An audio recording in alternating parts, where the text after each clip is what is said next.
किया गया कर्म मनुष्य को स्वयं ही भोगना पड़ता है, कर्म से बचा नहीं जा सकता। आप जो कर्म करते हो वो आपको ही भोगना पड़ेगा। भगवान गीता में भी कह रहे हैं कि अवश्यमेव भोक्तव्यम कृता कर्म शुभाशुभम।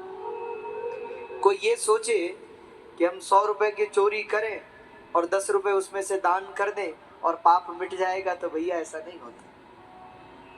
कई लोग मुझसे भी पूछते हैं कि महाराज यदि दशांश धर्म में लगा दें तो क्या पाप मिट जाता है? मैंने कहा भैया दशांश भी किसका? कोई 100 रुपए की चोरी करे और सोचे कि 10 रुपए दान में दे दे और पाप मिट जाए, तो ऐसा थोड़े होता है। नीति पूर्वक कमाया गया जो धन है, न्याय से कमाया गया जो धन है और परिश्रम मेहनत से जो कमाया गया धन है, उस धन का यदि दशांश दान करते हो तब जाकर के पुण्य लाभ प्राप्त होता है।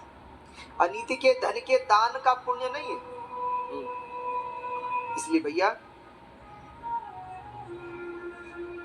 सदकर्म में व्यक्ति को सदा प्रवृत्त रहना चाहिए, क्योंकि व्यक्ति के द्वारा किए गए कर्म व्यक्ति को स्वयं ही भोगने पड़ते हैं। अवश्यमेव भोक्तव्य। और एक बात बहुत ध्यान से सुनिएगा, जितने लोग बैठे पीछे तक, कोई ये सोचे कि हम तो महाराज ऐसा भी खाएंगे वैसा भी खाएंगे, ऐसे भी रहेंगे वैसे भी रहेंगे, और सोमवार को शिव जी में जल चढ़ाएंगे और हम ठीक हो जाएंगे, तो कभी नहीं होगा। करते रहो जीवन भर। कई लोग मुझसे भी कहते हैं महाराज हम बहुत पूजा पाठ भी करते हैं, जल भी चढ़ाते हैं, कुछ लाभ क्यों नहीं हो रहा? भैया अगर तुम्हारा आहार शुद्ध नहीं है, व्यवहार शुद्ध नहीं है, कर्म शुद्ध नहीं है, चरित्र शुद्ध नहीं है, तो फिर उस पूजा का क्या लाभ होगा उससे? आप मुझे एक बात बताइए, क्या रावण से बड़ा कोई शिव भक्त हो सकता है क्या?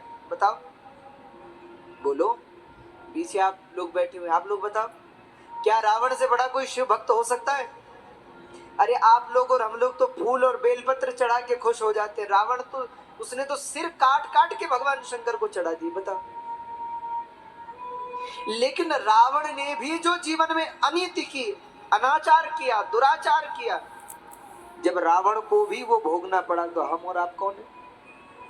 जो कर्म करोगे वो अवश्य भोगना पड़ेगा। इसलिए जब कर्म करते हो तो सोच समझ कर। ये नहीं कि महाराज हम तो भगवान के भक्त हैं, 2-4 पाप हो भी जाएंगे तो फिर काट लेंगे। कटेंगे नहीं, वो भी भोगने ही पड़ेंगे। कोई भी क्यों ना हो, आप और हम तो छोड़ो, देवता हो, ऋषि हो, मुनि हो, संत हो और ब्रह्मा पर्यंत कोई देवता हो, जो कोई बुरा कर्म करेगा या कोई भी कर्म करेगा, उस कर्म का फल उसे स्वयं ही भोगना पड़ेगा। ये निश्चित है, उससे नहीं बच सकते। तो फिर आप लोग सोच रहे होंगे कि जब कर्म का फल हमें ही भोगना है, तो फिर भगवान का नाम लेके भक्ति करके पूजा पाठ करके क्या होगा? देखो, जो कोई भगवान की भक्ति करता है ना, उसके कर्म फल को भगवान कम करते, मिटाते नहीं है, भोगना तो पड़ेगा ही, लेकिन कम जरूर कर देते। मान लीजिए एक बड़ी सुंदर कथा है। कई बार हम लोग सोचते, कई बार होता है ना, हम कथा में आए तो भी हमारे साथ महाराज ऐसा हो गया, हम तो अच्छा करते तो भी बुरा होता है। कहते एक बार 2 मित्र थे। अब एक ने दूसरे से कहा, बोले भैया हम जरा शिव जी के मंदिर जा रहे हैं दर्शन करने, तुम भी चलो। तो दूसरे ने कहा, बोले हम मंदिर नहीं जा रहे, हम तो शराब पीने जा रहे हैं, चलना है तो तुम भी चलो साथ। उसने कहा नहीं भैया, हम तो शिव जी के मंदिर में जल चढ़ाने जा रहे हैं, हम नहीं जाएंगे। अच्छा तो ठीक है, तुम जाओ अपना जल चढ़ाने, हम जाएंगे अपना। तो एक चला गया शराब पीने और दूसरा चला गया भगवान के मंदिर। अब हुआ क्या,